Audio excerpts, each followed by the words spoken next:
नमस्कार दोस्तों, आपका स्वागत है अपने YouTube channel P for portfolio में। आज हम बात करने वाले हैं HDFC बैंक और कोटक महिंद्रा बैंक के बारे में। इन दो दिग्गज बैंकिंग सेक्टर के स्टॉक्स में थोड़ी सी हमें अलर्ट हो जाने की जरूरत है, क्योंकि यहां पर हमें गिरावट देखने को मिल सकती है। अपने रेजिस्टेंस लेवल के आसपास फिलहाल ये ट्रेड कर रहे हैं, तो आगे आने वाले दिनों में कहां पर ये सपोर्ट ले सकते हैं उसके बारे में बात करेंगे। लेकिन उससे पहले अगर आपने चैनल को सब्सक्राइब नहीं किया है तो प्लीज सब्सक्राइब कीजिए और रेगुलर अपडेट्स पाने के लिए नोटिफिकेशन बेल को प्रेस कीजिए और साथ ही साथ हमारे टेलीग्राम चैनल को भी ज्वाइन कीजिए, जिसकी लिंक हमने डिस्क्रिप्शन बॉक्स में दी गई है। तो चलिए बात करते हैं एचडीएफसी बैंक और कोटक महिंद्रा बैंक के बारे में।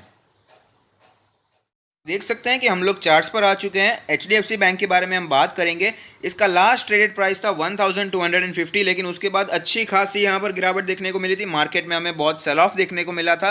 750 के आसपास स्टॉक ने सपोर्ट लिया और हमें अच्छी खासी यहाँ पर मूवमेंट देखने को मिली थी और स्टॉक फिलहाल 1050 के भी ऊपर ट्रेड करता हुआ नजर आ रहा है। करंट सिचुएशन के बारे में बात करें तो आप देख सकते हैं 100 डेज के ईएमए के ऊपर चल रहा है। अपने 200 डेज के ईएमए जो कि रेड लाइन उसे अप्रोच करता हुआ फिलहाल ये नजर आ रहा है। अगर बात करें इंडिकेटर्स के बारे में तो आरएसआई का जो नंबर निकल कर आता है वो है 62.7। आप देख सकते हैं यहाँ पर अच्छी खासी स्ट्रेंथ डेमोन्स्ट्रेट होती हुई दिखाई दे रही है। अगर बात करें मनी फ्लो इंडेक्स के बारे में तो मनी फ्लो इंडेक्स का जो नंबर निकल कर आता है वो है 53.6। आप देख सकते हैं काफी समय से मनी फ्लो इंडेक्स का नंबर नीचे आता हुआ दिखाई दे रहा है, जो कि वीकनेस को धीरे धीरे आता हुआ दर्शा रहा है। अगर बात करें एमएससीडी के बारे में तो आप देख सकते हैं कि एमएससीडी में फिलहाल तो बुलिश क्रॉसओवर छाया हुआ है। आप देख सकते हैं काफी समय पहले बुलिश क्रॉसओवर हो गया था और उसके बाद अच्छी खासी तेजी देखने को मिली थी, लेकिन ऐसी सिचुएशन इमर्ज हो गई थी कि यहाँ पर एक बियरिश क्रॉसओवर देखने को मिल सकता है, लेकिन कोई क्लियर सिचुएशन यहाँ पर बनती हुई नजर नहीं आई थी और बुलिश क्रॉसओवर कंटिन्यू रहता हुआ नजर आया था।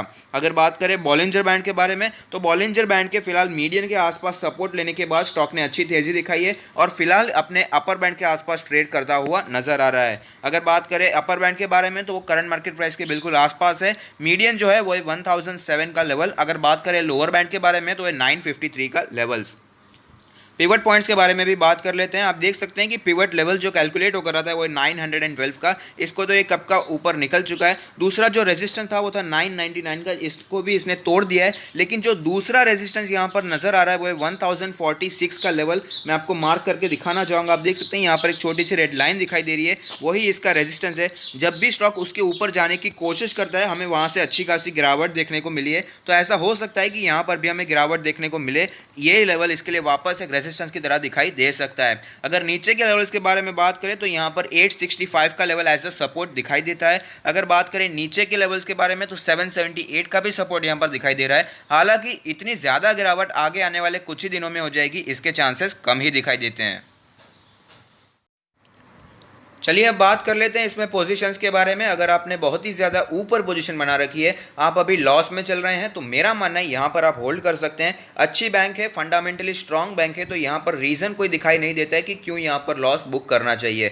अगर आपने लॉन्ग टर्म के लिए नीचे पोजीशन बनाई है, आप अभी प्रॉफिट में चल रहे हैं, तो मेरा मानना है थोड़ी सी गिरावट के बारे में सोचकर पैनिक में यहाँ पर प्रॉफिट बुकिंग नहीं करनी चाहिए। लॉन्ग टर्म के लिए लिया है तो प्लीज़ इसे लॉन्ग टर्म के लिए होल्ड भी कीजिए। अगर आपने शॉर्ट टर्म के लिए लिया है तो मेरा मानना है यहाँ पर आप प्रॉफिट बुकिंग के बारे में सोच सकते हैं, क्योंकि हमने देखा है कि बॉलिंजर बैंड के अपर बैंड के आसपास फिलहाल स्टॉक ट्रेड कर रहा है, तो उसे टेक्निकल करेक्शन देखने को मिल सकता है। साथ ही साथ पिवट पॉइंट पे जो रेजिस्टेंस है वो उसे फेस करना पड़ा था और स्टॉक वापस नीचे आ गया था, और साथ ही साथ इसी लेवल के आसपास पहले भी स्टॉक ने रेजिस्टेंस फेस किया है और स्टॉक नीचे आ गया था। तो ऐसी संभावनाएं बनी रहती है कि यहाँ पर उसे फिर से रेजिस्टेंस फेस करना पड़ सकता है और स्टॉक वापस नीचे आता हुआ दिखाई दे सकता है। और साथ ही साथ इसका 200 डेज का जो ईएम है वो भी करंट मार्केट प्राइस के आसपास है, तो यहाँ पर उसे रेजिस्टेंस फेस करना पड़ सकता है। इसलिए मेरा मानना है शॉर्ट टर्म जो ट्रेडर्स हैं, शॉर्ट टर्म के लिए जिसने लिया है और जो प्रॉफिट में चल रहे हैं, यहाँ पर प्रॉफिट बुकिंग के बारे में सोच सकते हैं। लेकिन अगर जर्नी कंटिन्यू भी रहती है तो कौन से इमीडिएट टारगेट्स हमें दिखाई दे सकते हैं उसके बारे में भी बात कर लेते हैं। अगर इसमें जर्नी कंटिन्यू रहती है और तेजी भी आगे जाती हुई दिखाई देती है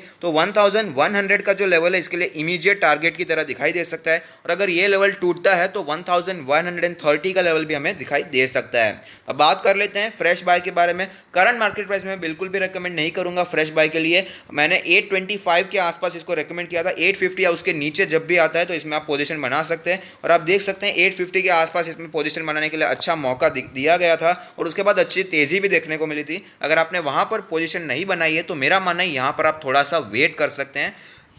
लेवल्स के बारे में बात कर लेते हैं। अगर आप एक्टिव इन्वेस्टर हैं, एग्रेसिव इन्वेस्टर है, तो मेरा मानना है अगर आपको ये 925 के आसपास मिलता है तो वहाँ पर आप पोजीशन बना सकते हैं, क्योंकि हमने देखा है कि उसी के आसपास स्टॉक ने पहले अच्छा खासा सपोर्ट लिया है और तेज़ी देखने को मिली थी। लेकिन अगर आप पेशेंट इन्वेस्टर हैं, वैल्यू इन्वेस्टिंग करना चाहते हैं, कंजर्वेटिव इन्वेस्टर है, तो मेरा मानना है आपको वही लेवल सूट करेगा जो कि 850 के नीचे के लेवल्स। अब बात कर लेते हैं कोटक महिंद्रा बैंक के बारे में।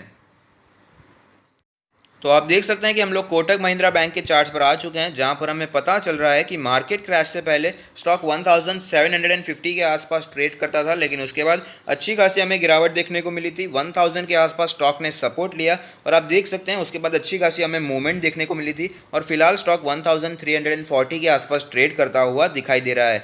अगर बात करें करंट सिचुएशन के बारे में, तो आप देख सकते हैं आज ही के दिन इसने अपने 100 डेज के ईएमए, जो कि ब्लू लाइन, उसके नीचे क्लोजिंग दे दी है। अपने 200 डेज के ईएमए को ये अप्रोच करने की कोशिश कर रहा है, लेकिन वहां पर जाने में सफल नहीं हो पा रहा है, क्योंकि 1400 का जो लेवल है उसके लिए सबसे बड़ा रेजिस्टेंस बना हुआ है।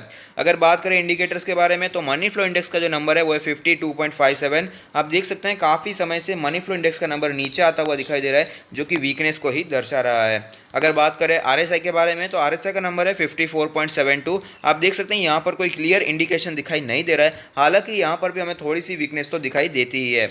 अगर बात करें एमएससीडी के बारे में, तो आप देख सकते हैं कि एमएससीडी भी काफ़ी कंफ्यूज दिखाई दे रहा है, लेकिन उसकी तैयारी भी नीचे आने की कोशिश कर रही है। आप देख सकते हैं यहाँ पर भी एक संभावना बनकर आती है कि आगे आने वाले कुछ दिनों में बियरिश क्रॉसओवर देखने को मिल सकता है और थोड़ी और गिरावट हमें देखने को मिल सकती है। अगर बात करें बॉलिंजर बैंड के बारे में, तो बॉलिंजर बैंड के अपर बैंड के आसपास इसने रेजिस्टेंस फेस करने के बाद स्टॉक अपने मीडियन के आसपास आने की कोशिश कर रहा है। मीडियन का जो लेवल है वो है 1319 का लेवल, अपर बैंड जो है वो है 1406 का लेवल। अगर बात करें लोअर बैंड के बारे में, तो वो है 1232 का लेवल। अब बात कर लेते हैं इसके पिवट पॉइंट्स के बारे में। जो पिवट लेवल कैलकुलेट होकर आता है वो है 1213 का लेवल, और आप देख सकते हैं एक रेजिस्टेंस लेवल को तो ये तोड़ चुका था, लेकिन जो दूसरा रेजिस्टेंस इसे फेस करना पड़ा वो था 1409 के आसपास। उसी लेवल के आसपास इसने कई बार रेजिस्टेंस फेस किया है। आप देख सकते हैं उसी दिन से ये नीचे आता हुआ दिखाई दिया था और अभी भी ऐसी सिचुएशन इमर्ज होती हुई दिखाई दे रही है कि यहाँ से हमें फिर से गिरावट देखने को मिल सकती है। अगर बात करें नीचे के सपोर्ट्स के बारे में, तो यहाँ पर 1120 का सपोर्ट दिखाई देता है, उससे भी नीचे जाए तो 1117 का लेवल भी दिखाई दे रहा है। हालांकि इतनी ज़्यादा गिरावट आगे आने वाले कुछ ही दिनों में हो जाएगी, इसके चांसेस कम ही दिखाई देते हैं। चलिए अब बात कर लेते हैं इसमें पोजीशंस के बारे में। अगर आपने बहुत ही ज़्यादा ऊपर पोजीशन बना रखी है, आप अभी डीप लॉस में चल रहे हैं, तो मेरा मानना है यहाँ पर आपको लॉस बुक करना नहीं चाहिए। अच्छी बैंक है, फंडामेंटली स्ट्रांग बैंक है, इसे अच्छे प्राइस पर आप क्वांटिटी ऐड भी कर सकते हैं। अगर आपने नीचे पोजीशन बना रखी है, आप अभी प्रॉफिट में चल रहे हैं, तो मेरा मानना है यहाँ पर अगर आपने लॉन्ग टर्म के लिए लिया है तो कंटिन्यू होल्डिंग कीजिए। अच्छी बैंक है, अच्छे प्राइस पर लिया है, थोड़ी सी गिरावट के बारे में सोचकर यहाँ पर पैनिक सेलिंग या पैनिक प्रॉफिट बुकिंग नहीं करनी चाहिए। लॉन्ग टर्म के लिए लिया है तो लॉन्ग टर्म के लिए होल्ड भी कीजिए।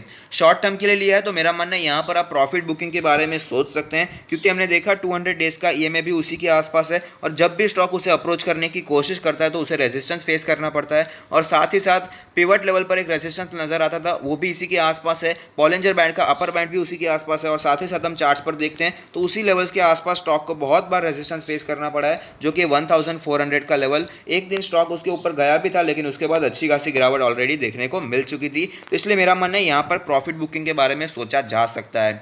अगर तेजी कंटिन्यू रहती है तो हमें इमीडिएट टारगेट के साथ कौन से लेवल्स दिखाई दे सकते हैं उसके बारे में भी मैं बात करना चाहूँगा। अगर यहाँ पर तेजी कंटिन्यू रहती हुई दिखाई देती है तो 1450 का जो लेवल है वो सबसे बड़ा टारगेट हमें दिखाई दे सकता है, इमीडिएट टारगेट दिखाई दे सकता है, क्योंकि उसी के आसपास स्टॉक गया था और वही हमारा इमीडिएट टारगेट होगा। अगर वो लेवल भी टूटता है तो आगे हमें तेजी कंटिन्यू रहती हुई दिखाई दे सकती है और 1500 का लेवल भी दिखाई दे सकता है। हालांकि इसके चांसेस मुझे कम ही दिखाई दे रहे हैं।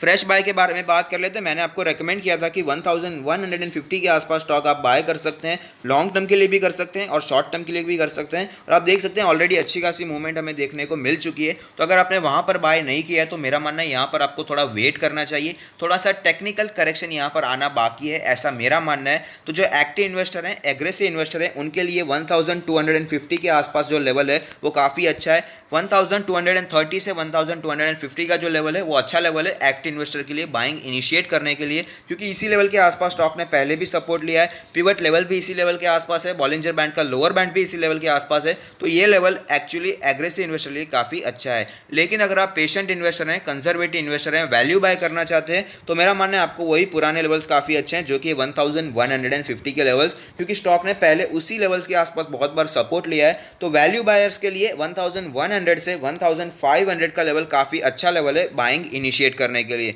तो डिसीजन तो आपका है, आपको कौन से लेवल पर बाय करना है। लेकिन अगर आपको ये वीडियो पसंद आया है तो लाइक कीजिए, शेयर कीजिए, कमेंट कीजिए, सब्सक्राइब कीजिए और मुझे मोटिवेट कीजिए। Thank you, stay happy, happy investing.